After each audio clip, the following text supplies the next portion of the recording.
Good morning. Good morning. What's going on, everybody? A little early.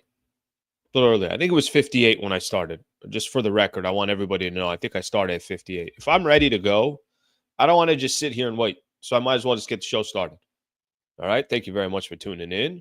Appreciate you guys being a part of the show. A little bit of a break here. A little bit of an all-star break. So we're not going to have Lakers basketball for about a week or so. So something to keep in mind here over these next few days. But we're going to keep doing our show. We'll have our show this morning. Of course, we'll have a show followed up tomorrow. And then next week we'll do Monday through Wednesday without any Laker games. And then Lakers will get back in action on Thursday. So good morning to everybody. Cheers to you. A little cup of Joe here. Top of the morning to everybody. All right, I tried loading up just so everybody knows. We'll see if it works or not. I don't know how it works. So I'm learning on the fly here. If you're a member, I did put these special emojis that I think you guys should now have access to. I think. One of them is coffee with Slee. Just a nice mug of coffee. I think. So we'll find out based on what you guys put here if those are available for everybody. So I have a few different ones on there. So good morning to everybody. We got a fun show today. We got a fun show lined up. Here's what I'm going to do. All right, here's what I'm going to do. First thing I'm going to do is read you guys a quote. Then we'll get into what we got coming up for the show. And then, we'll kind of hang out with everybody here. Today's going to be kind of a little bit of a chill day, got to be honest. I mean, I got some good topics, but I also feel like it's the first day of the All-Star break. Yeah, just everybody kind of relax here for a quick second. All right, here's what we got here. Be kind to others, but always be compassionate to yourself. Be kind to others, but always be compassionate to yourself. All right, there's our first one right there.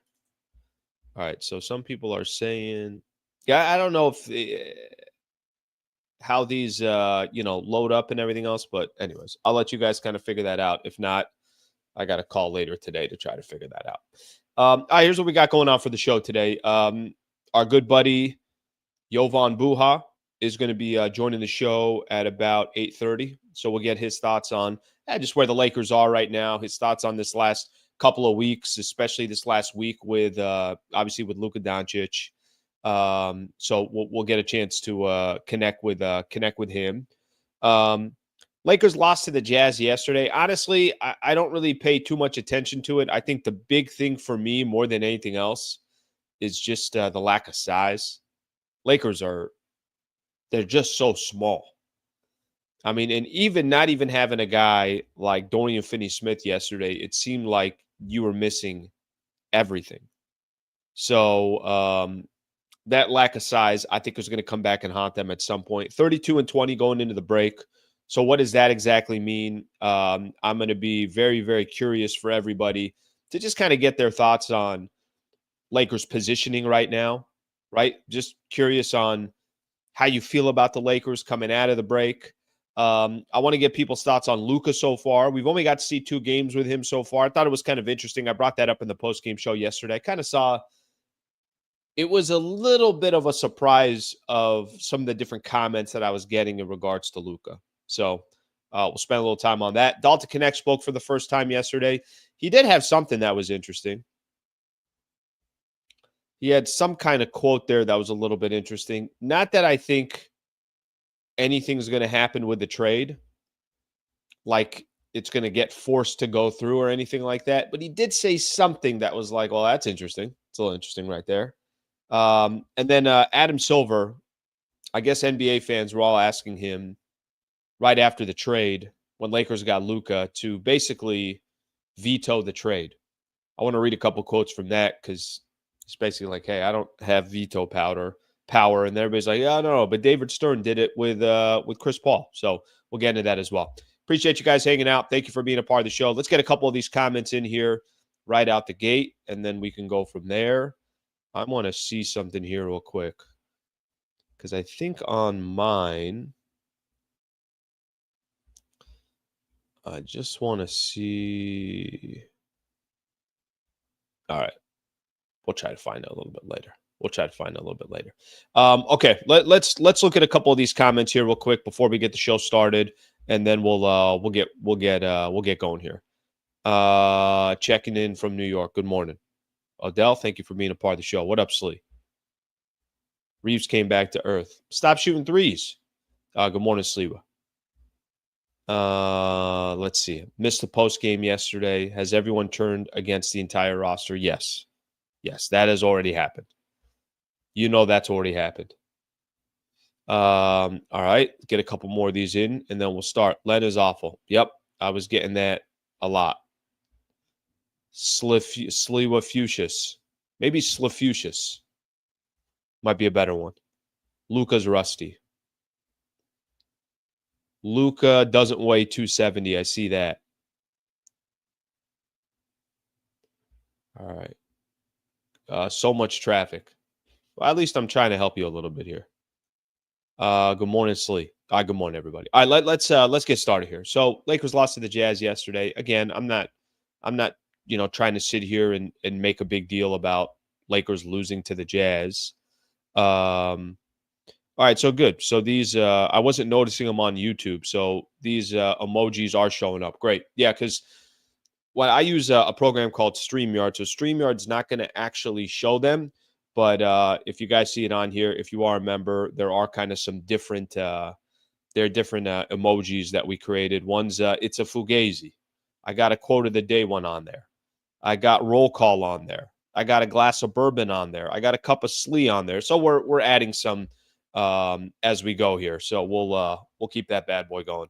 All right. So Lakers lose yesterday to the Utah Jazz. All good. No big deal. I'm not going to sit here, and Lakers have been playing some great basketball. So for me to bitch and complain about a loss to the Utah Jazz, I get it.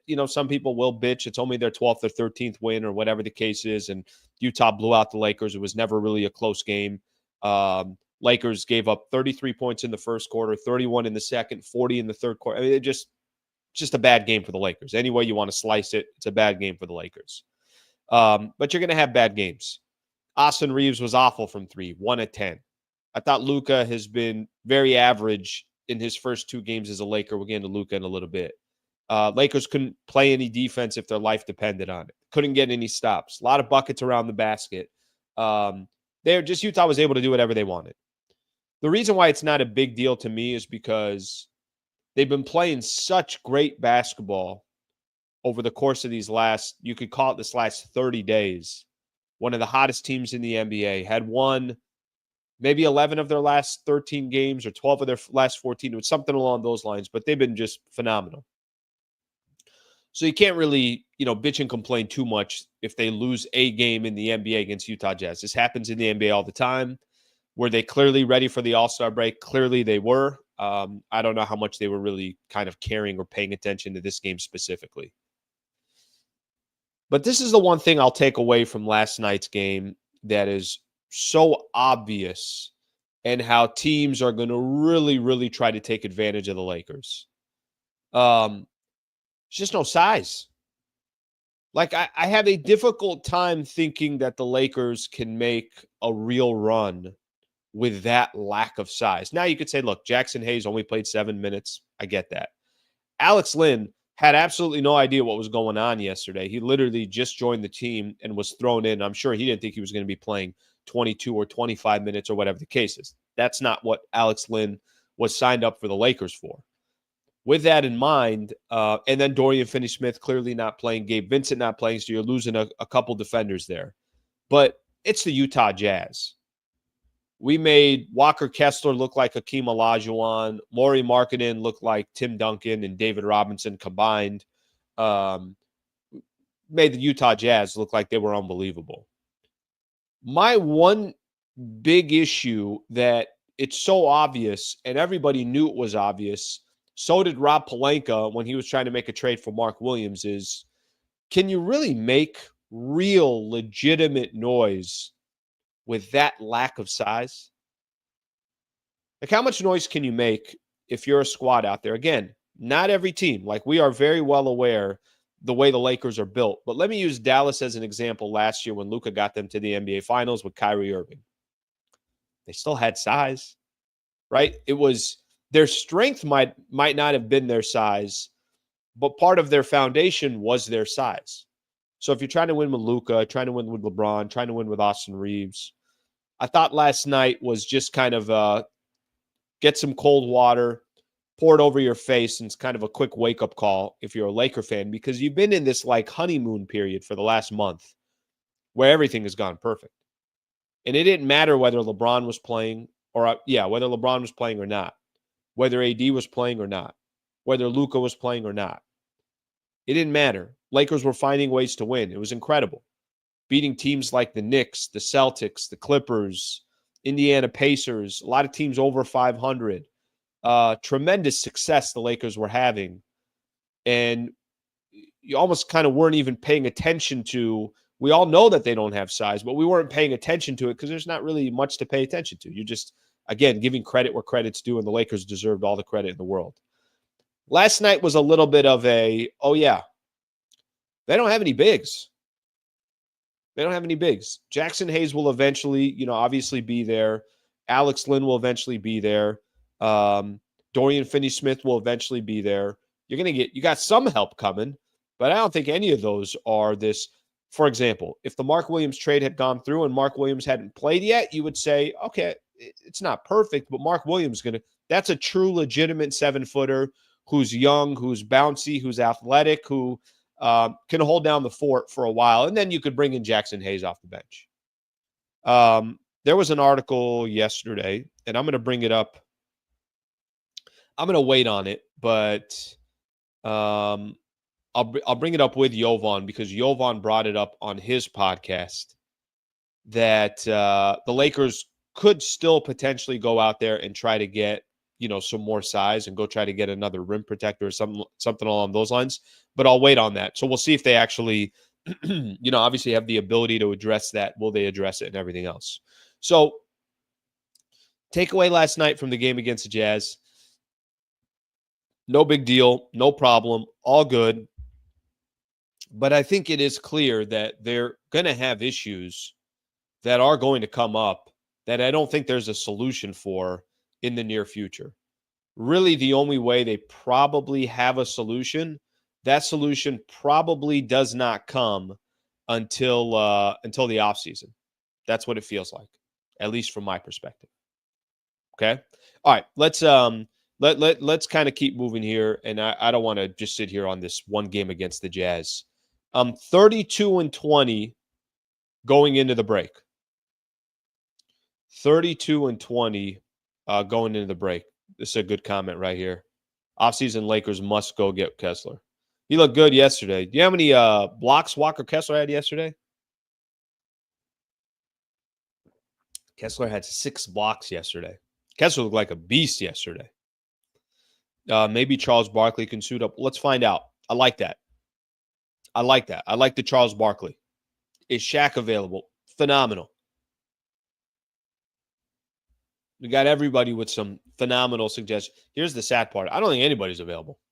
I really actually don't think there's many guys available at all. But Kessler did look like a beast yesterday. Okay, 32-20 going into the All-Star break. 32-20 going into the All-Star break.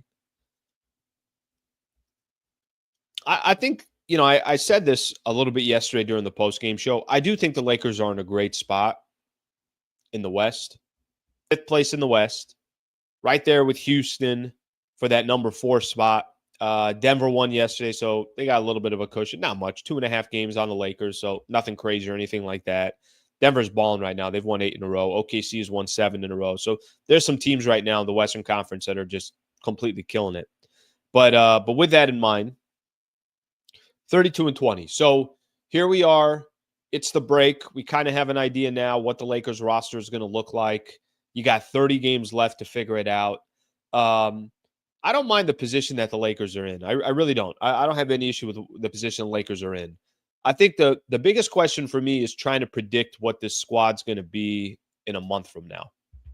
That's going to be, for me, that's the toughest part, is trying to kind of predict, all right, are they going to go into some of these games? Are they going to keep rolling the way they were? No excuses. Doesn't matter who's in the lineup. You got to have, there's certain players you definitely got to have in there. Are they just going to keep rolling based off kind of a smaller ball lineup? Luka's going to get more comfortable. Reeves, LeBron, all these guys are going to kind of figure out how to play with each other a little bit better. Is that just going to naturally happen and the Lakers are going to be all good from that perspective? What kind of bumps in the road are they going to, obviously face? They got some really, really good teams that they're going to play right after the break. First two games are going to should be easier, and then it's going to get a lot tougher of some of the matchups that they have. So, something to keep in mind in regards to that. But I like the positioning they're in, but I also have right now, if I told everybody, do you know what the Oklahoma City Thunder are? You're going to say, yeah, I know exactly what they are. If I said, do you know what Memphis is? Yep. It's the same team that's been playing for the first 50 games of the season. It's virtually the same team. Do you know what Denver is? Exactly know what their identity is. You know their style of play. You know what they are night in and night out. You know what the Clippers are. Minnesota. The only teams that you can really say you're not 100% sure, the Warriors getting Jimmy Butler, probably a curveball there of what's going to happen to them the rest of the way. I would say the Dallas Mavericks, because they traded for AD and then he got injured, all their bigs are gone. They're going to have to figure out what they are over the next month or so. But the team that I think more than any other squad in the NBA that you're going to have the most question marks about is, what are the Lakers? What are they? What are they going to be over the course of the next month? What are they going to morph into? Because it's think about the squad the Lakers had starting the season and the squad they have going into the All-Star break. This wasn't the Lakers made a couple changes around the edges. The Lakers literally took out their foundation. They literally just demolished the entire home, took out the foundation, poured new concrete, and now are looking to build from what they have. But the concrete is completely different. The foundation is completely different. Whatever the home was, this isn't a remodel. This is basically a rebuild, right? Like that's what you do when you're trading Anthony Davis and you're bringing in Luka Doncic. I love the position that the Lakers are in, but I also don't really know what they are over the next 30 days or so. I don't. And by the time you get to the playoffs, the hope is that they have an identity. You know exactly what their strengths are. You know what their weaknesses are. And I think that's still really, really, it's going to be odd to kind of find out what that is by the time the dust settles. I'll use Luka as an example. We'll get into Luka here too. Like Luka so far. I threw this question out in the post-game show, and you guys can chime in on it as well. What's been your guys' take so far on Luka? My take is he's been okay. Nothing special. Very average. Clearly rusty. Clearly hasn't played since December 25th. Clearly is trying to ease his way back, but nothing has looked smooth. He's had a couple passes where you're like, oh, that's on point. That's a beautiful pass. That's a beautiful play. But for the most part with Luka, it's been like, yeah, that's been all right. And that's fine. I don't think anybody's expecting Luka to come out and start dropping 38 and 8 in his first couple of games as a Laker when he was injured for a month and a half. But I think so far you can there's some areas that you can see where Luka's going to be great, and then there's some areas that you look at this Lakers as a team and you're like, how are they going to figure all of that out? All right, let's take a look at some of the comments, and then we'll keep things rolling here. All right, some people want Koloko in instead of Lynn. A lot of people were not happy about Alex Lynn yesterday, which I kind of find funny, to be honest with you. I don't know if people thought like Alex Lynn was going to be this savior. They just need size. They just need size. All right, let's stay on Luka here for a second.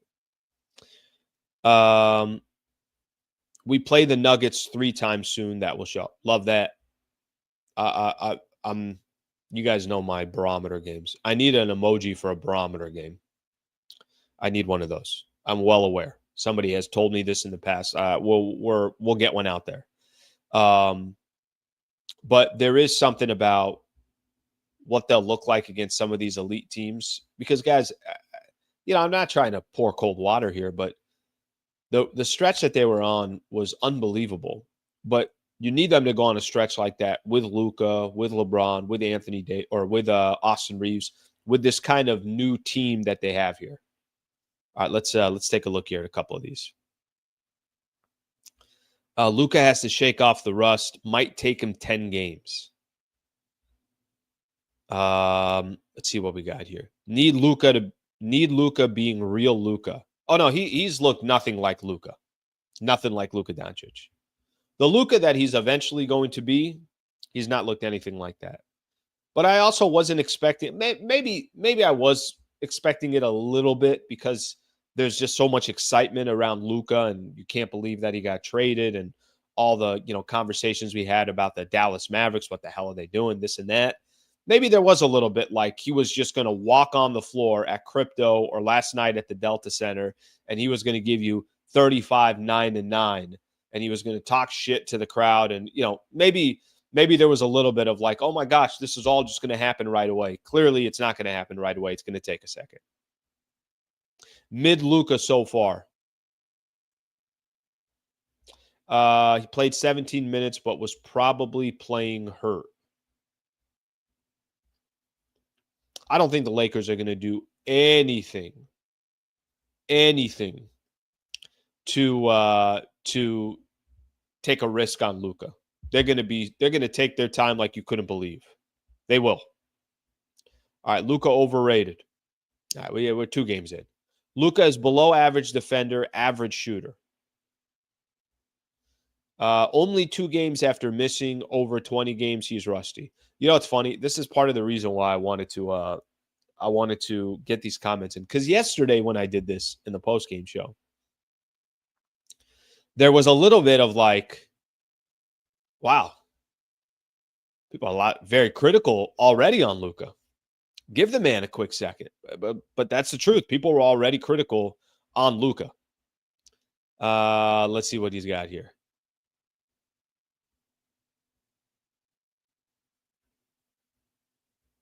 Luka isn't allowed to play like a superstar in a Lakers uniform immediately. We can't have nice things. This is probably the best comment that I'll read here in regards to Luka. Let's see how Luka is looking by mid-March. That's probably the best comment. What's Luka look like in 30 days? What do the Lakers look like in 30 days? Are the Lakers... these are the areas that I do have confidence in. When you got a player like Luka, you got a player like LeBron, winners find a way to win. Whatever it looks like, winners find a way to win. I think JJ Redick has also kind of shown a little bit of this as well, that he clearly knows what he's doing. So that will help as well. Let me get a couple more of these in. Luka needs to get in shape. Yep, seen a lot of those. Most concerned about Luka mentality than play. The ups and downs, the frustration with the rest, running how he will continue to deal with it all. He said something yesterday in postgame. I was trying to wait for Luka. The guy wouldn't come on. But he said something post where he said something to the effect of, for him, the break is going to be more about mentality, or a mental break. A mental break is what he was talking about. All right, here's what else we have here. Nuggets 3 times, 3 L's. Rebounding is their problem. Might not get any better. Rebounding and defense, guys, might not get any better. How much value does Dorian Finney-Smith have? How much value does DFS have? I'm not bullshitting everybody. Did it not feel, before the game started yesterday and they said Dorian Finney-Smith is not playing, when they said he's not playing, I'm like, yeah, that's a problem. Dorian Finney-Smith. That's how much I value Dorian Finney-Smith. That's how much I feel like if he's on the court, the game is completely different with Dorian Finney-Smith, with DFS. Okay, I want to keep moving here because we're going to eventually have Jovan Buha join the show. And I want to get into a little bit of this Dalton Knecht stuff before we get Jovan on, and then we'll keep the conversation going here. By the way, thank you for being a part of the show. Really appreciate everybody hanging out and hanging out on the channel on a consistent basis. If you guys have yet to subscribe to the channel, please subscribe to the channel. Also, you can be a MVP member. $3 a month.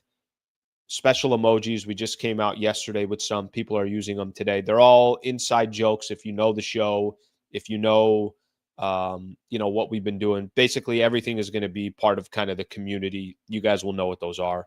Also, exclusive content. Tomorrow will be my first members only video, and I'll be working on other content to have just for members. So it's a great way to support the channel, and I'll make sure to take care of those that are members as well. Okay, real quick here on Dalton Knecht. Knecht plays his first game yesterday. Kind of spent, probably to be honest with you, a little bit more on Dalton Knecht than I thought these last couple of days. But it's a unique story. It's an interesting story. Nobody, at least for me, I can't really remember, and I'm sure there has been times, but I can't really remember a time where a player got traded, and then the trade was nope, not happening, and now he's got to come back. And he told the story yesterday that how he found out about the trade. Pelinka had talked to him, and then he flies out to Charlotte, and then he meets all the, the personnel and everybody else there from Charlotte. Okay, he's a Hornet now. That's where his mind is. It happens. I got traded as a rookie, and then flies from Charlotte to Detroit because I guess they're about to play the Pistons. And then when he's in Detroit, gets another call from Pelinka saying, basically, you're coming back here. The trade's not happening, and then flies back to LA. Didn't play on Monday. Needed a little bit of a mental break there, I guess you want to call it. And then, and plus, I guess he got in late and then played yesterday, had 10 points, hit a couple of threes. Great to see Dalton Knecht. Some quotes that he had yesterday that I thought were fascinating. A, telling the story how it all went down. B, let me read one of the quotes. I have no clue, to be honest. I'm just doing what I love to do. Going out there and playing at, and like I said, whatever happens, happens. I'm just going to compete hard whenever I go. Hopefully it's LA. Whatever happens, I'm going to go out there and compete. I don't really care about anything. I want to go play. Okay. He was asked how he would handle it if the trade somehow went through again. And that's what he said. So he just basically, his answer was, I should have set it up that way. He was asked hey, what if this trade actually ends up happening? And that's when he says, I have no clue, to be honest. Whatever happens, happens. I'm just going to compete hard wherever I go. Hopefully it's LA. Whatever happens, I'm going to go out there and compete. I don't really care about anything. I just want to play. For a second there, I'm like, no. I don't think we live in a world, and you guys can tell me, we don't live in a world where this trade actually ends up going through, right?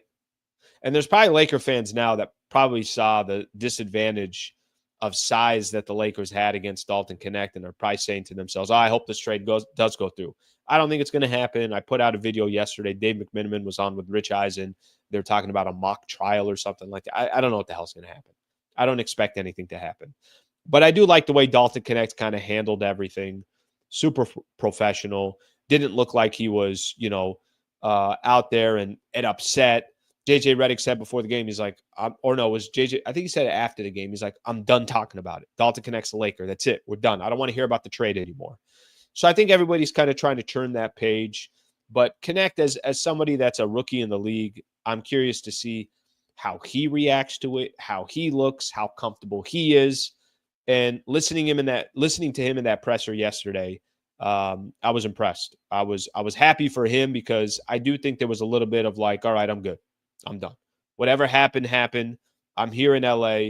I'm playing for the Lakers, and I'm going to try to make the best of my opportunity. And, oh, by the way, to be a sharpshooter on a team with Luka and LeBron, it's not like he's in a terrible position. I'm sure that, listen, he may get shopped in the summer. They need a big, and they're going to go do whatever the hell they can to go get a big. It's not Dalton Knecht's fault. It's just the situation that the Lakers are in. So with that in mind, I do believe that he handled it correctly. I do believe he handled it well, and I'm rooting for the guy. That's it. That's the best way that I can put it. I'm rooting for the guy. All right, quick shout out here. I want to talk about the Wallace firm. I've mentioned to you guys they are a brand new partner. How about this? The first partner of the Sliwa Show on YouTube is Brad Wallace of the Wallace firm. The same individual and the same company that was with me when I was at 710 ESPN for a couple of years. So shout out to Brad Wallace. Shout out to the Wallace firm. Personal friend of mine. He's been a great mentor of mine. He's given me great advice as being a business owner and kind of going on this independent journey. And here he is now supporting me on 710 ESPN. I hope you don't need him, but if you do, let me just kind of give you some information how he can potentially help you. If you or someone you know was in a serious injury, wrongful death case, whatever it is, it's got to be the most daunting, intimidating situation you could possibly think of. Insurance companies are basically just trying to settle. They don't want to deal with things. They want to get you out of the way as quick as possible. They want to give you as little as money as possible as well. That's where Brad Wallace comes into play. That's where the Wallace firm comes into play. Let him walk you through and your family through the legal process. Let an expert in the field help you, which is Brad Wallace of the Wallace firm. He could help anyone in the state of California. When him and I were putting this partnership together, we talked about it, and we understand that this is an industry that's a little bit different. The category is a little bit different. But over the course of time, he's here for long-term on the channel, which is what I care about most. But over the course of time, if you're ever in a situation or a family member is ever in a situation, let me help make an introduction. I'd be happy to do it. I can make a personal introduction through email, or you can just go on the URL, wallacewins.com/Sliwa, wallacewins.com/Sliwa. Get a free consultation. Again, I hope you guys don't need him, but if you do, he will be able to help. I could help make an introduction. And like I mentioned, thank you to him being one of the great partners and the first partner here on the Sliwa Show. More partnerships to come, but I can't tell you guys how much having partnerships will help this channel grow. And obviously my goal is to make sure that I'm also helping his business as well. So shout out to the Wallace firm. Shout out to Brad Wallace. Okay. Like I mentioned, as promised, right at 8:30, I mentioned Jovan Buha would be joining the show. Good morning, sir. How the hell are you? I'm doing well, man. It's been a crazy couple weeks, but can't complain.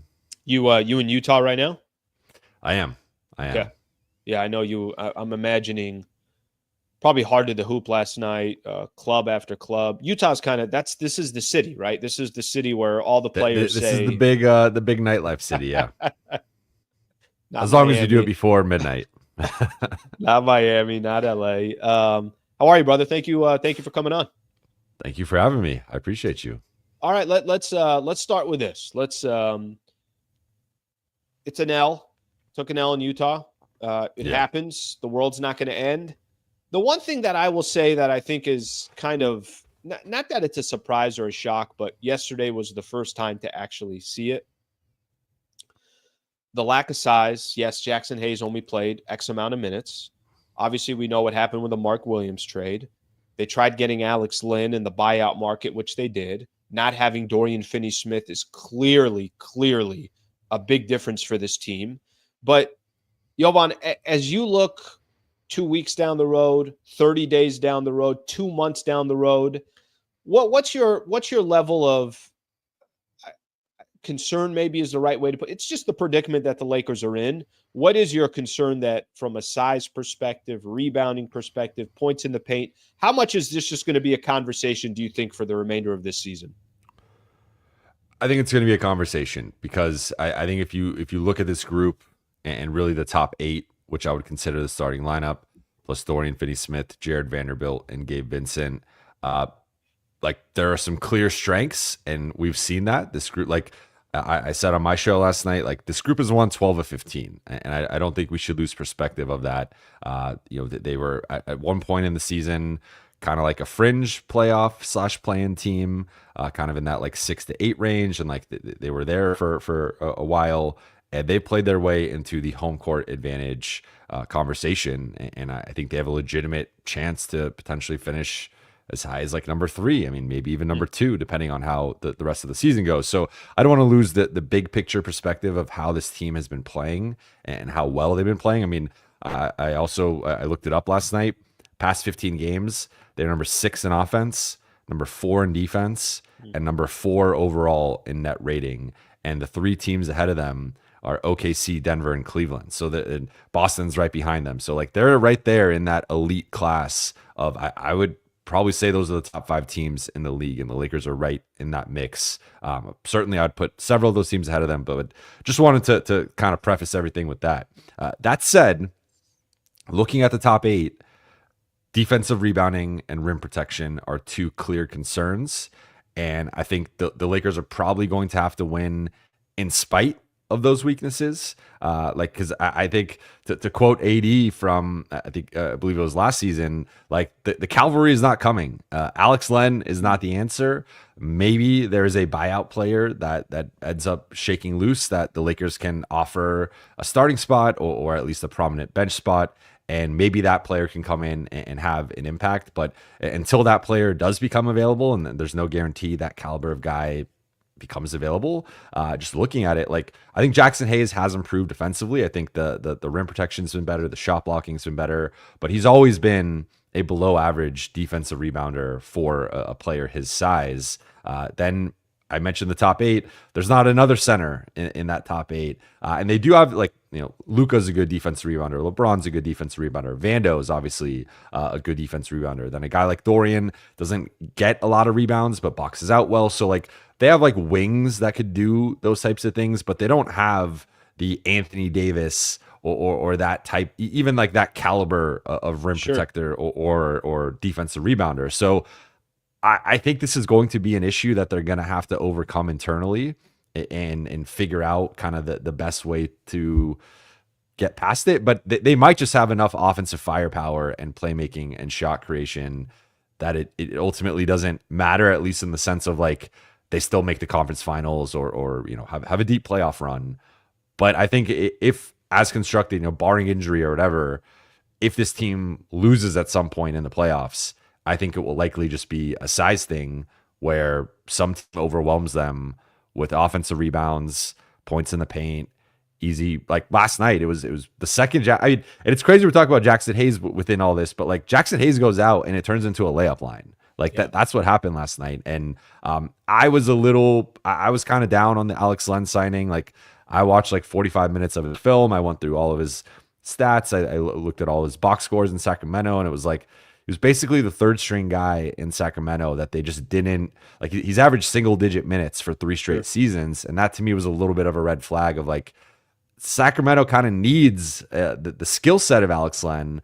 But even when he was there, they didn't really play him that much. So, I mean, last night was rough. I think he'll be better. I think he deserves some grace for like flying in the night before late. And he said he didn't know any plays. So like, we'll give him some of that. But to be honest, it was kind of similar to what I saw on film in Sacramento. So I think the strengths are the strengths, the weaknesses are the weaknesses, and they're going to have to find a way to overcome it. Yeah, it's funny because I think the Alex Len portion, and I don't think anybody was expecting to see him play 22, 23 minutes, whatever he ended up playing. No. I think I know when he did sign in the buyout market, one of the things I mentioned is what are you really asking him to do? Can you give you 10 to 12 minutes in a game, probably use 5 or 6 fouls?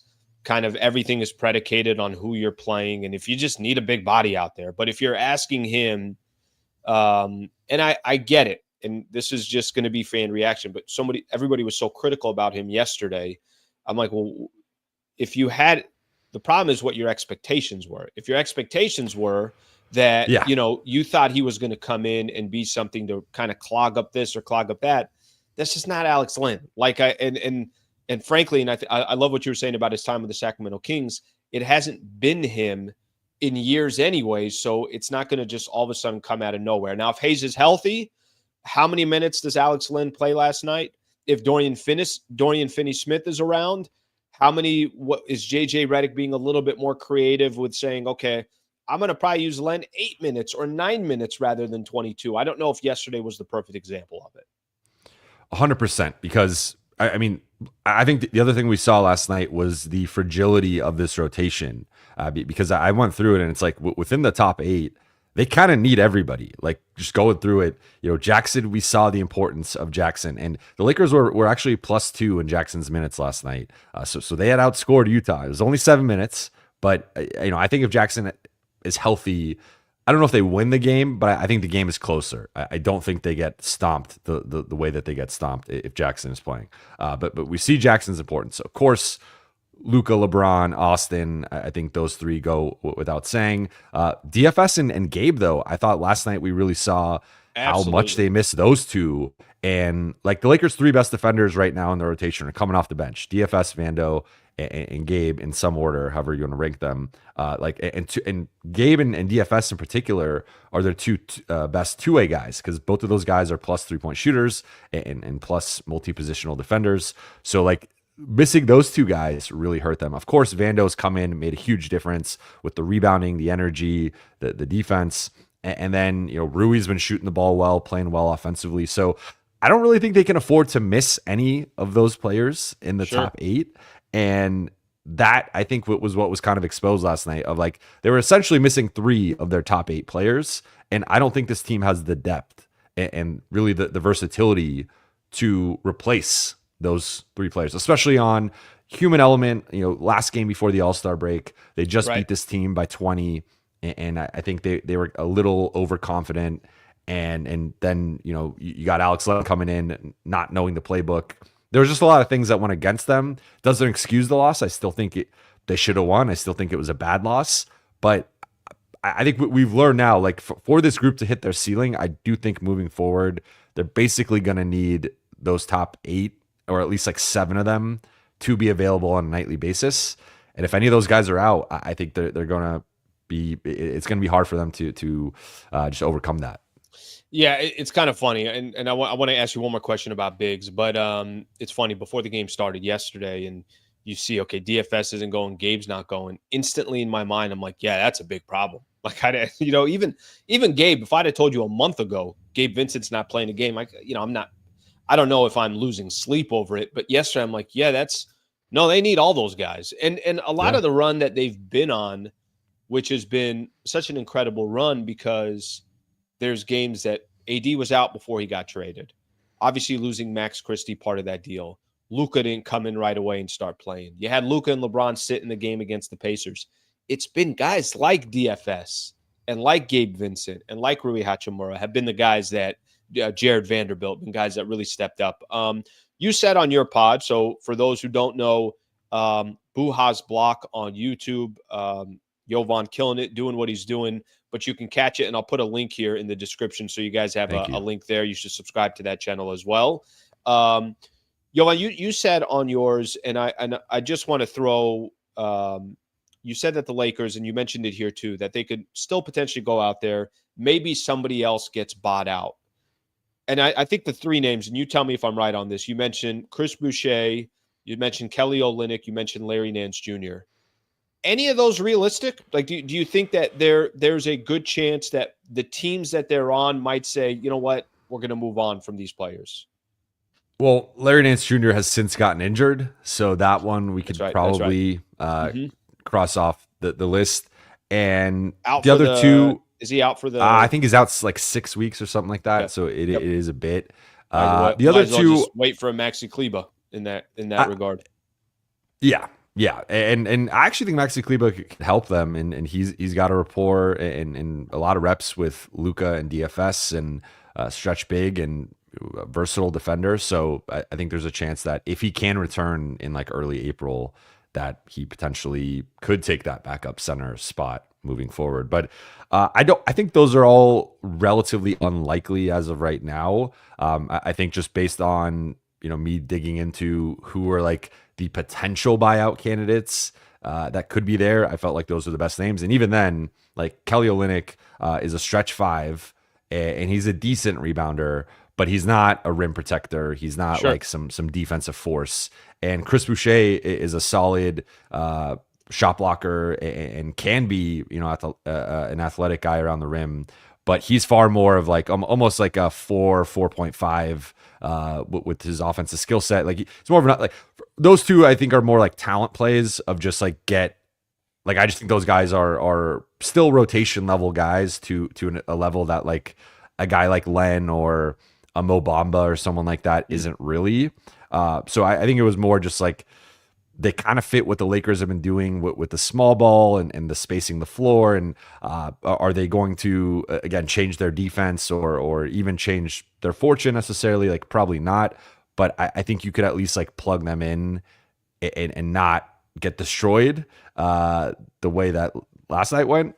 But I don't think either of those guys is really likely. But Lakers have one more move to make. I think the thing with Len is like ideally it would have been a 10-day because I think if they gave him a 10-day and they saw last night's performance, we'll see how he performs the rest of the way. Like he might not have gotten a second contract. The problem was he was about to sign with Indiana. That's right. Guaranteed for the rest of the season. So Lakers didn't have any leverage to potentially offer him a 10-day. So I think he's going to be on the roster the rest of the way. But yeah, they get one more crack at it. So they can waive one more player and then sign. So a couple options could either be like a buyout big becomes available that they like.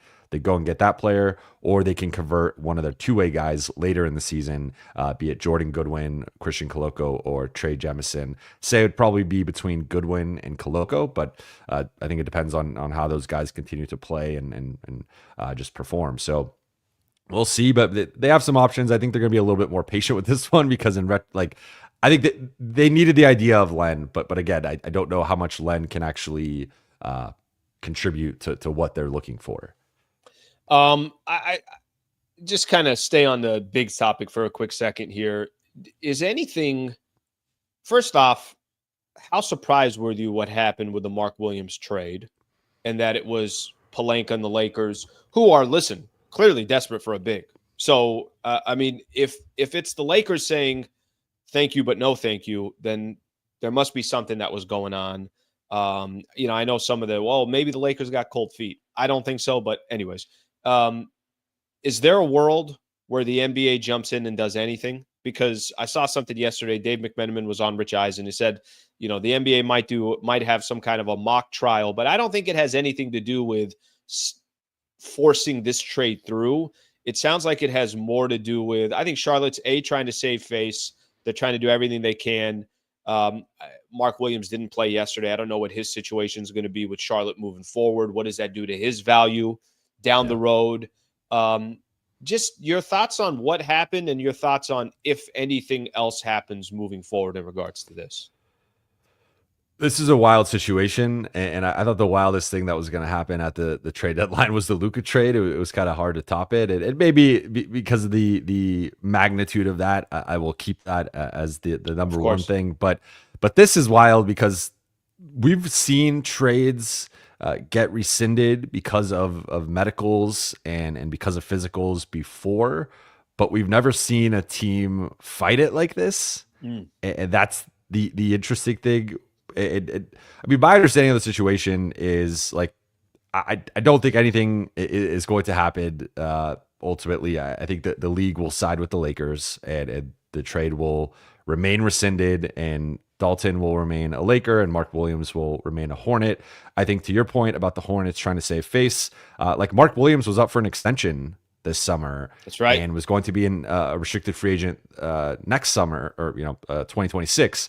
So I think there's some damage control that they have to do on their side now of like, and he was playing great before the trade, averaging 20 and 12, a block and a half. He was starting to come into his own as a player over the previous 11 games.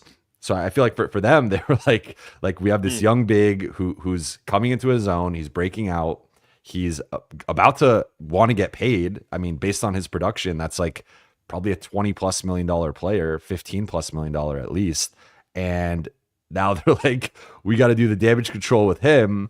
And he's probably like not like he might not want to be there anymore and maybe not want to sign the extension or try to test restricted free agency. So I think they're trying to appeal it and ideally just get it reversed so they don't have to deal with that fallout. But then, it is an uncommon situation for sure to have a trade rescinded. And it's also uncommon because I think there's a little bit of a difference here in how the two teams view it, because technically Mark Williams is healthy.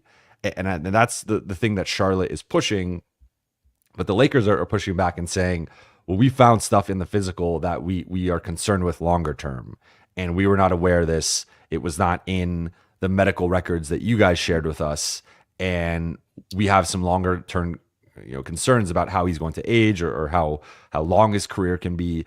So that's where it's kind of a weird, like, great, because typically there's been guys where they have an injury and it's worse than you thought until you bring them in the building, or like Sean Elliott had his whole situation in the 90s, where I believe it was kidney. I'm not, but he had a whole situation where I think it was kidney, where that trade got rescinded. So like sometimes it's like stuff like that, and it's a legitimate thing that sometimes it's like life saving, but this whole situation is kind of it's like, well, he's healthy right now, so you guys traded for this version of him, but the Lakers are like the future version of him. There's all these red flags that we see within the imaging and the physical that we did. So I think ultimately it's going to go through, or it's going to stay the same as it is now. Yeah. I was going to say, is there a world where we're sitting here and the NBA saying, no, that trade's got to happen? And by the way, timing of it wise, Lakers went out, they obviously moved on. They said, okay, we're not getting Mark Williams. They went and signed Alex Linton. Like, can you really undo A, B, and C in order to accommodate? Like, I find it very difficult. I mean, I think technically yes, but I don't think it's going to happen. My understanding is I think the Lakers just need like an independent external doctor to agree with their assessment of the situation. As long as they can prove that, then I believe, that's it. Like, I think the league is going, like, my understanding is that the league is almost certainly going to side with the Lakers in this situation. It sets up a dangerous precedent. Precedent for moving forward of because and John Hollinger of The Athletic also wrote about this, of just like, this isn't like, teams can kind of deem anything as a risk. So like, again, in general, like if you're trading for a guy, the trade gets announced, like, you don't want to rescind it because of the fallout, because of the damage control. So for a team to deem something, to your point, like, worthy of rescinding, it's got to be pretty damning, serious and serious. So I think, again, I think Charlotte's just trying to save some face, and I don't expect the Lakers and Hornets to do business for a little bit here, but it's, and look, the Lakers have had to do some damage control with Dalton, obviously. Like, he was not thrilled about the situation, but everyone has to move forward.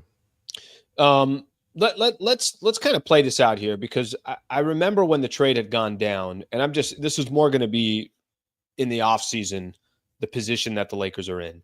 I remember when the trade went down, it's like, I get it, completely understand. Pelinka's he's trying to worry about today's roster. He can't worry about tomorrow. He's just trying to worry about today. But there was a part of me, it's like, wow, that's a lot to give up. And you saw that Mark Williams had missed about 60% of his games so far in his NBA career. Hopefully he's healthy, he's good to go, and he's got no issues. Okay, the trade doesn't happen. What do you think of the Lakers' positioning in the summer? Because they are going to have Rui's contract will be expiring contract. Gabe Vincent will be on an expiring contract.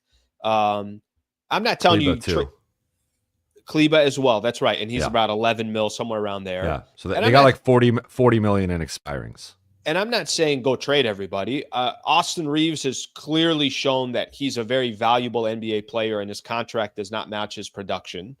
You still got your 2031 now. You still have Dalton Knecht. Just out of curiosity, by the trade not happening, what do you think of? It feels like the Lakers got a lot of options in the summer, where you're also going to have a solid 8 to 10 weeks of data of what this team looks like, rather than just kind of, assuming what it looks like. You'll actually know exactly what are the strengths, what are the weaknesses. What kind of position does that put the Lakers in the summer, you think? I think it puts them in a good position where to your point, like, they can evaluate the roster. They can evaluate which players fit with the direction that they want to go in, which players fit best around Luka and LeBron. And I like the one thing with the Mark Williams trade, and this was something that they were trying to, it was the tightrope they were trying to walk, was like the benefit to it, obviously short term, bringing in a better center than Jackson Hayes, and long term, he's a 23-year-old, ideally ages with Luka, and that could be a starting tandem for you moving forward. But you also didn't really lose a rotation player. Like, right now, Dalton is the 9th man in the rotation. Sure. Some nights he plays more, some nights he doesn't. I think if the playoffs were starting tomorrow, he'd probably be on the fringes of the rotation, if not out of it, just because of his defense. So you didn't really lose a big piece of the rotation. Whereas, let's say a guy like Nick Claxton in Brooklyn, had the Lakers traded for him, I mean, one, it would have likely cost similar, if not even more draft assets, like basically emptying the cupboard there. But two, just a salary match, it would have required Rui and Gabe. And so now you are doing two trades where you do the Luka trade, you lose two starters, and you lose a depth piece just overall because you're trading 2 for 1.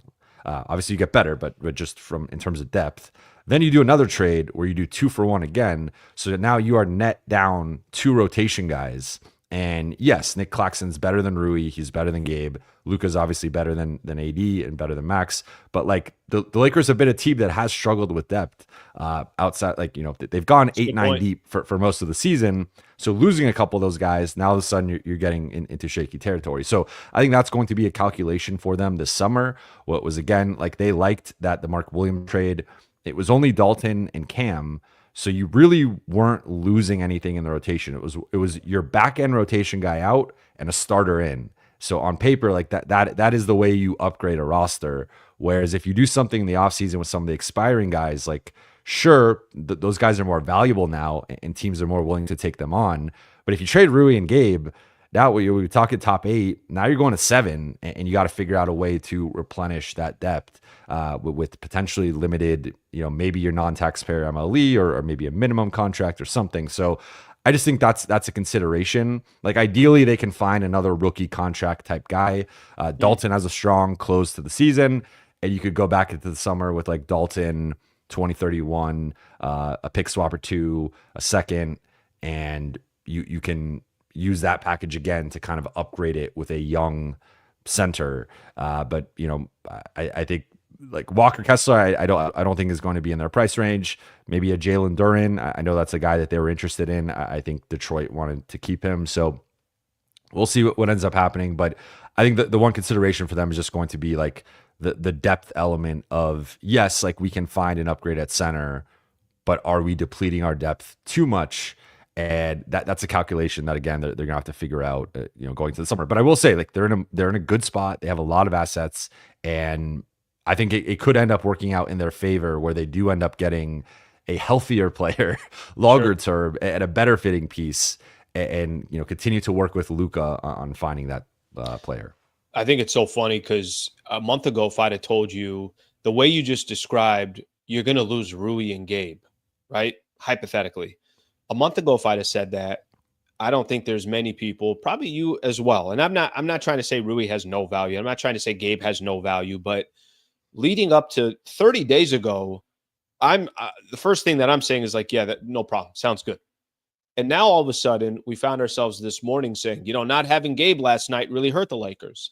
That's how valuable those players have been over this stretch. And when you lose a star player or you lose some depth, the only way the Lakers can compete if some of these other role players are stepping up. And those are two guys that have stepped up. So I give them all the credit in the world. But I really actually do like the concept of you can see what you have over the course of these next, let's see how far they go in the playoffs, 8 weeks, 9 weeks, however long the season goes. Maybe it's 3 months, whatever it is, right? And then you can kind of take a second and figure out, at least they're in a position where expiring contracts are valuable. You got a few of those that are there for you. You still got that 2031 pick, and they're going to have some options. Okay, I got 2 more for you, and we'll call it a day. And I appreciate your time as always, Jovan. So far, your thoughts on? It's only been 2 games. He didn't play since Christmas. What have you thought of Luka Doncic so far as a Laker? I think it's been awesome. Like I don't want to overcomplicate it. Like the 14 points was tied for his fewest points in a game in like the 14 points in his debut was tied for his fewest points in a game in the past 4 years. So that just shows you how high he's washed. His floor is. I mean, I think that there's naturally going to be an adjustment period. As you mentioned, had been out for 6 weeks. Is still dealing with getting back from the calf strain, is on a minutes restriction, and is on a brand new team with a brand new offense. And yes, he's played with a couple of these guys before, but for the most part, brand new players. And there was a play last night where he has the ball on the left side of the floor, Austin's on the right side, and he goes to throw Austin a pass, and Austin cuts, and the pass goes out of bounds. And it was like, that's just a simple misread there. But I don't even put that on Luka, and I don't put that on Austin. I just put that on like their lack of experience together. Sure. Luka thought, he's used to that player just standing there, and he's gonna swing the ball to the other side of the floor. Austin was, I'm getting ready to cut, and this is my movement to start my cut, and I start my cut, and then Luka throws the pass. So I think like mistakes like that are just going to be part of this process. I think, the pass he had to Austin, going downhill, throwing a behind the back pass. Stupid. Like most behind the back passes are stationary, right? Like you'll see guys around the elbow, and like Jokic does it, LeBron does it, where they hit the cutter with the Arvydas Sabonis, behind the back pass. Luka's getting downhill, draws two guys, and just flicks the ball behind his back all the way on the money. 15, 20 feet back to Austin in his shooting pocket, and he hits an open three. His only three of the night, for what it was worth. But it was like, that's a ridiculous pass. And one thing I've been like, you see how Luka's, he goes at his own speed. He's really good at decelerating, and like the strength on those drives. Like he's driving through the paint. Teams are kind of freaking out. Like, is he going to pass? Is he going to pull up? Is he going to get to the rim? And then guys start to try and swipe at the ball. And he's so strong that like some guys, they get downhill, they expose the ball, you could smack it out. Not Luka. Like he has the death grip on the ball. And then like he had that one nice finish where he goes past a couple of Jazz guys and then finishes at the rim. And like last night he led the team in usage percentage. It increased by about 5% from the first game. He did have some more turnovers, what was last on the team in plus minus, but like, I don't want to overcomplicate or overthink the situation. I don't want to bet against Luka Doncic. Like I already had last night on my live, people asking, should the Lakers regret the trade? Should they have kept Max at AD? And it's like, well, AD's out for at least a month, Sure. and might be out for the rest of the season. So I think if the alternative would have potentially been bad with that, but like you got Luka Doncic, and really this move was just as much about this season as it was about the future. So I think he deserves some time, and let's see what Luka looks like 5, 7, 10 games in. And then if people want to, overreact or criticize the move, give it some time. So I want to see a larger sample size, but I've been impressed with it's different. I think when you're acclimating a big piece compared to like a Dorian Finney-Smith just comes in, he spaces the floor, he rebounds, he boxes out, he defends. Like it's a pretty simple. He's a plug and play player. Luka is like, you're building a whole offense around him. 100%. He's going to be your primary ball handler. Like that takes some time. It's not an overnight thing. And then on top of it, I think obviously it's kind of like new school vibes where, first day of school, first week, you're always on your best behavior, right? And you're getting to know everybody, and you're on your best behavior with the teacher or whatever. But I think we'll start to see like the real Luka as he gets more comfortable with his teammates, as they get more comfortable with him. Guys have talked about not being ready for his passes sometimes, and like that they feel like they're in a part of the court where he can't see them or he can't reach them with the pass, and then all of a sudden they're getting whipped a pass on the other side of the floor, and it's like that takes some time too. So I think this is a process that's going to take a little bit of time. It's not an overnight thing. And already I think there's been a lot of encouraging things offensively, but I want to give it a couple more weeks, and then we can really start to be more critical with it. Yeah. Somebody put in the chat a little bit earlier, said that by mid-March, we'll have a great idea what Luka looks like. Right. And I think that's actually, it's a perfect window. They're going to have you got 2 games before you got to the break. You got this 1 week off. He's mentioned it yesterday. Obviously, you're there about the mental break will be good for him. And then all of a sudden, you're back into the most important stretch of the season, right? As you're kind of starting to position yourself for the playoffs. And they got some phenomenal matchups coming up. I mean, you're going to face Denver 3 times in the next month. You got Clippers 2 times. You got I think New York at Boston. Like there's going to be some really fun games. Minnesota's in that mix. Phoenix is in that mix. It's going to be some fun games. And I think, like you said, the more comfortable he gets, the bigger the games become. the real version of Luka you're going to get. And he also wasn't playing since December 25th. So I'm sure there's some rust there. I'm sure there's, some other things as well. I know conditioning has that conversation keeps coming up as well. Hopefully in the next 30 days as well, he feels like his body is where it needs to be. We'll end it with this, and I want to get your thoughts on it because I think we can make as many predictions as we can. Whatever we think this team is, I think it's, you mentioned it. Usually when a trade goes down and you get in the middle of the season, you're kind of just working around the edges. The Lakers literally tore down a house and they put a new foundation in, which is so odd in the middle of the season. So I know what Denver is. I know what Memphis is. I know what OKC is. I know what Houston is. Like there's a 50, 60 game sample size of those teams together, or there's a few years together of a sample size. I just want your thoughts on both sides of this. How dangerous do you think the Lakers can be? And how much of a question mark it's like there's really no way of predicting what this team is going to be because they were all just put together in the last week or so. How dangerous they could be. I mean, I continue to say I view this team as, I think right now I'd tentatively peg them at, if I was doing a league-wide rankings, I'd probably put them 6th. But I think that's probably their floor, and I'm not going to move them much lower, if at all. If anything, I'm only going to move them higher. I think Boston, OKC, and Cleveland to me are the tier 1 contenders that like are on their own, on their own in their own scale, group. Yep, scale, whatever. I guess tier. And then I think the Lakers are in that next mix with Denver, with New York, Milwaukee. Memphis, Houston. I think that's kind of a little bit of a broader tier of maybe like 4 or 5 teams. And I would put the Lakers close to the top of that tier. And I think they have the potential to be at the top of that tier. And I'm going to be very interested in watching the Denver matchups very closely because I think aside from OKC, like I think OKC, because they're young, because they haven't really done it before, I think a lot of people are doubting them, but they're having a historic regular season from a net rating perspective. They're blowing everybody out. They have an elite defense. They have probably the likely MVP in Shea.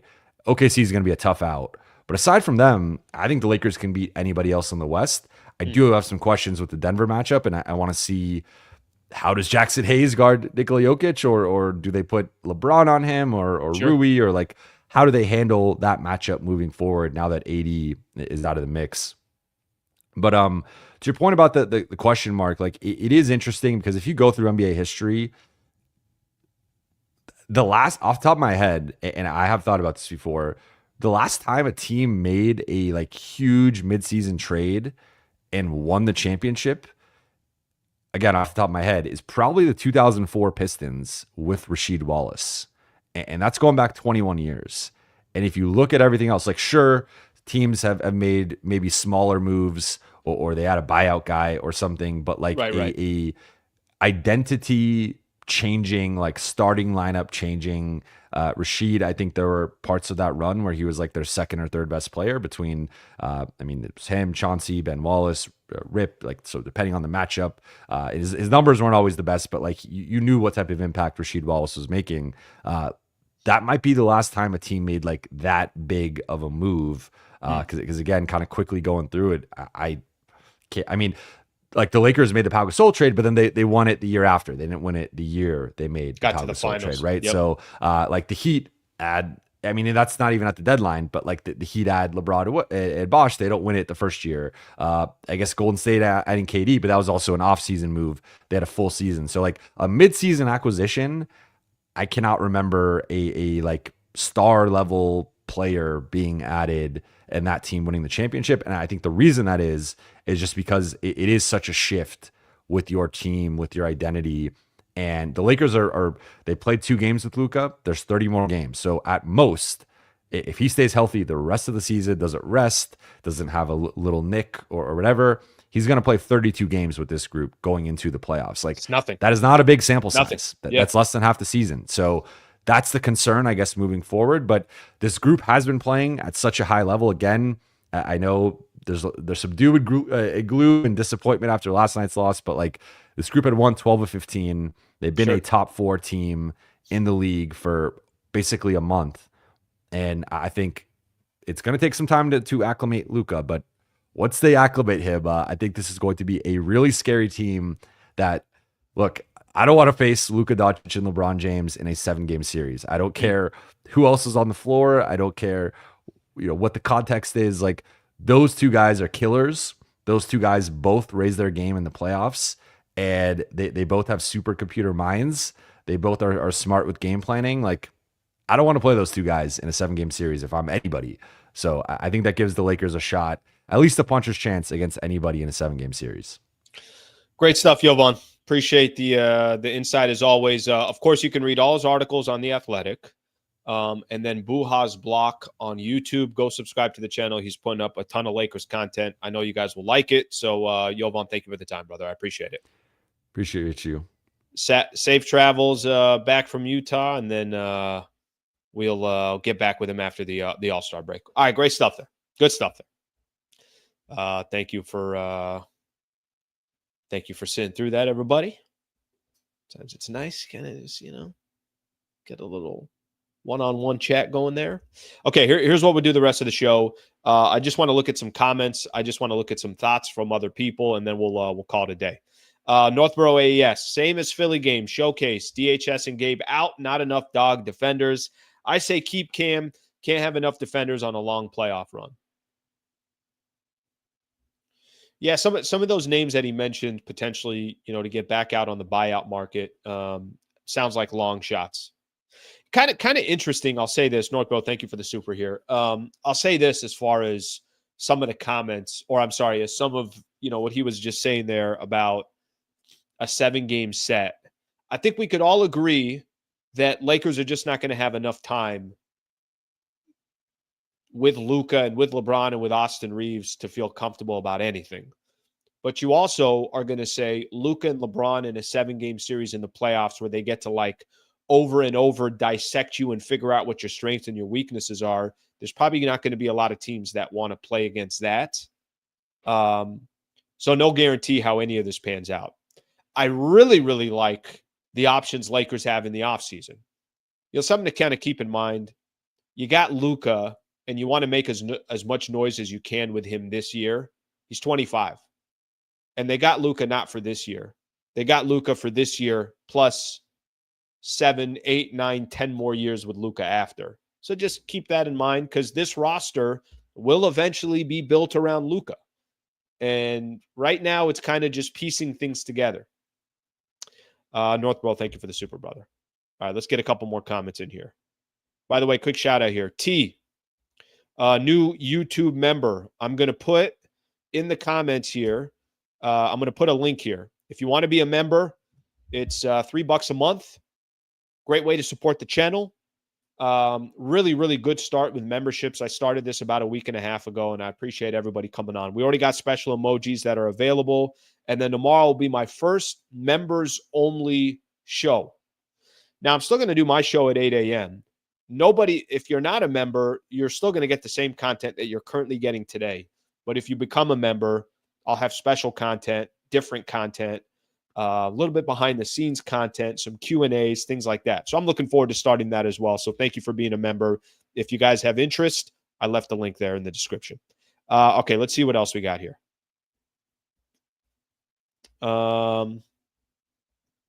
Luka will leave. Nah, Luka's not going anywhere. I don't think Luka's going to go anywhere. Can he? Sure. He definitely can, but I don't think he's going to go anywhere. Lynn is horrible. Cut him immediately. I love what he said about you wanted to give, in a perfect world, you were giving Alex Lynn a 10-day contract, but they're kind of desperate here, guys. They were desperate before the Mark Williams trade. Then they made the Mark Williams trade. Then they decided Mark Williams not healthy enough, so they nixed that trade. And then they gotta go get anything that's available. And that one was different too, because obviously Alex Lynn was about to sign with the Indiana Pacers. He was going to sign the remainder of the season, so Lakers didn't have any leverage to say, hey, let's do a 10-dayer. Marketing and Kessler is a crazy big duo. I don't know what the Jazz are. I feel like the Jazz should be better than their record is, but it's not. So I don't really know what to make of the Utah Jazz, to be honest with you. I would think that Utah's a lot better, and they're not. Let's see. Hornets will feel our wrath coming out of the All-Star weekend. That is the first team that we play. How interesting will that be? Mark Williams going to be there? Will he be playing with them or not? Man, we'll take Williams one leg at this rate. I'm not keen on Alex Lynn's defense. He had a hard time with Kessler, so Jokic would destroy him with no question. I think it's something to keep in mind, too. Don't forget that don't forget how many minutes you saw yesterday from Jackson Hayes. Remember, he only played 7 minutes. Remember, Dorian Finney-Smith didn't play, too. So I think there's a lot of these guys that Alex Lynn's not going to get that many minutes again, probably the rest of the season, unless they're in some kind of a desperate situation. All right, let's see what else we got here. We have to keep developing Austin Reeves to keep him. We let other young homegrown talent leave with Caruso, and he's doing well. Zubac, same. Wagner, BI, etc. Yeah, I think, Jose, I don't think anybody's saying don't keep Austin Reeves. I think just you have to be responsible. If they traded Anthony Davis, I think then you listen to anything. What if somebody's willing to give you an all-star fringe type of player that fits better with Luka Doncic and with LeBron? And I'm not telling you that there's anybody else out there that does fit that mold, but you got to listen to everything. This is a completely different team now moving forward once they traded for Luka. So that's all that means. Nobody's saying, hey, call every general manager out there and say, hey, we're trading Austin Reeves. But I think it's your responsibility to also make sure that as this team looks to build around Luka, what's the best version? What can the best version look like? Let me give you an example here. I'm not saying this player, but I'm just saying, let me give you an example. Let's say there was a team out there. Again, this is not the player. But let's say there was a Pascal Siakam type of player that was available that you thought was, okay, it's a 3-and-D guy. He can play both ways, but he's also a really, really good player. He's also won an NBA championship. He's available. He's in the market, and you can lock him up for a couple of years. You're not going to take that call? You're not going to say, okay, hey, does that player fit better with a guy like Luka?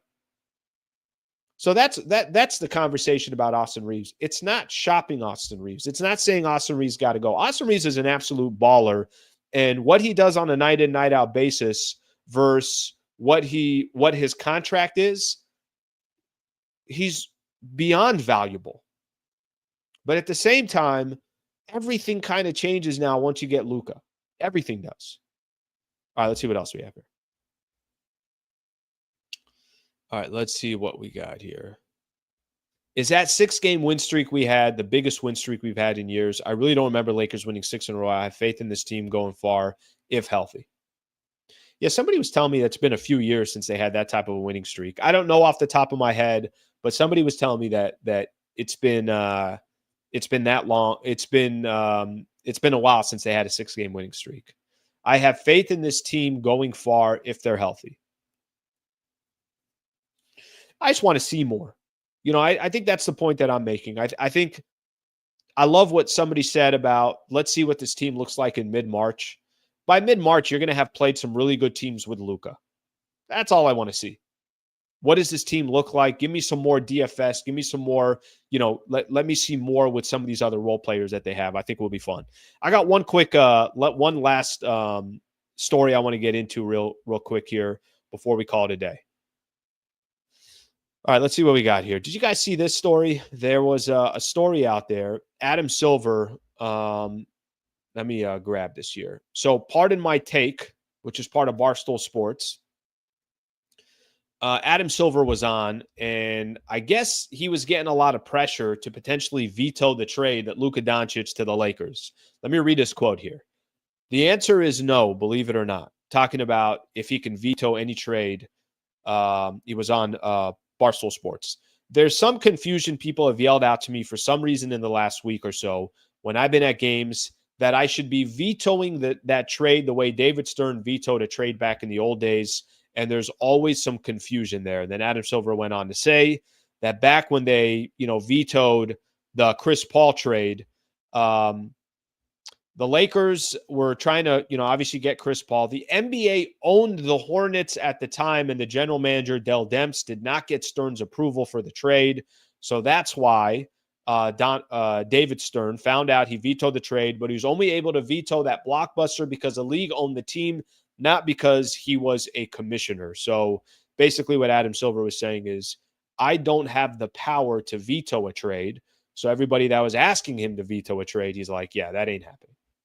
So as you guys can imagine, there was a lot of people, a lot of people had their opinion on this Lakers trade for Luka Doncic at age just 25. Okay, my people, I think we're done for the day. I appreciate you guys hanging out. Thank you for being a part of the show. Please do me a favor. Subscribe to the channel. Tomorrow we'll be back on at 8 a.m. after the show tomorrow. I'm still working on the timing, maybe 10 o'clock or so. I'm going to do some exclusive content for members as well. Please subscribe. If you want to be a member as well, you have that option. Thank you to our partner, the Wallace firm, for being a great partner as well. And thank you to Jovan Buha for joining the show. Thank you, everybody. Hope you guys have a great rest of your day. I will be back tomorrow at 8 a.m. Have a great rest of your day. Thank you.